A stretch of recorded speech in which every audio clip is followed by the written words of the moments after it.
Hello বন্ধুরা, happy independence day. আবার এসে গেছি তোমাদের কাছে একটা ছোট্ট ব্লগ ভিডিও নিয়ে। আজকে আমাদের ছেলে মেয়ের স্কুলে স্বাধীনতা দিবস উপলক্ষে ছোট্ট একটা প্রোগ্রাম রাখা হয়েছিল। তাই সকাল সকাল আমরা রেডি হয়ে বেরিয়ে পড়েছি। এখন বাজে সকাল 7:30। ঝটপট রেডি হয়ে চলে এসেছি স্কুলে। তো দেখো কি সুন্দর ছোট ছোট বাচ্চারা ছোট ছোট পতাকা নিয়ে রেডি হয়ে এসেছে, কি সুন্দর লাগছে দেখতে।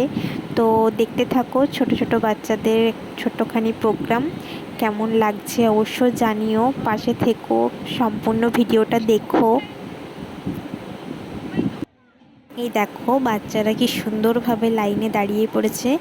আর ওইদিকে আমার ছেলে মেয়ে আমাকে দেখতে পেয়ে গেছে যে মা বসে আছে, ওই দিক থেকে তাকাতে শুরু করে দিয়েছে, বলছে মা তোমার কাছে যাব। তো দেখো কি সুন্দরভাবে ফার্স্ট টাইম ছেলে মেয়ে কিছু একটা করবে, এরকমভাবে কোনো দিন তো ওরা কিছু করেনি।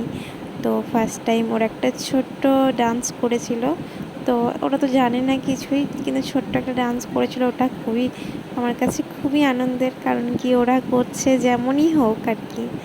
তো দেখো কি সুন্দর, এই যে আমাদের পুচকুরা এখানেই আছে, ভেতরে আছে। আমার ছেলে চুপ করে দাঁড়িয়ে আছে, আর মেয়ে দেখে দেখে যে ওখানে মেয়ে মেয়ে একটু একটু ডান্স করছে। আসলে ব্যাপারটা হচ্ছে ওরা ভয়ও পাচ্ছে, লজ্জাও পাচ্ছে, কোনোদিনও এসব তো করেনি। তো যাই হোক, তোমরা দেখতে থাকো। প্রোগ্রাম শেষ হওয়ার আগেই বাড়ি আসতে হলো, কারণ কি অনেক সকাল সকাল বেরিয়েছিলাম, তো ছেলে মেয়ে সেরকম কিছুই খায়নি, আর আজ তো টিফিনও সেরকম নিয়ে আসিনি। তাই এবারে ঝটপট বাড়ি চলে যাব। আর আমার বরমশাইয়েরও ডিউটির জন্য লেট হয়ে যাচ্ছে। তো টাটা, আজকের ভিডিওটা এখানেই শেষ করলাম। আবার নতুন ভিডিও নিয়ে আসবো। তো ভালো লাগলে সবাই একটা লাইক করো, পাশে থেকো। টাটা।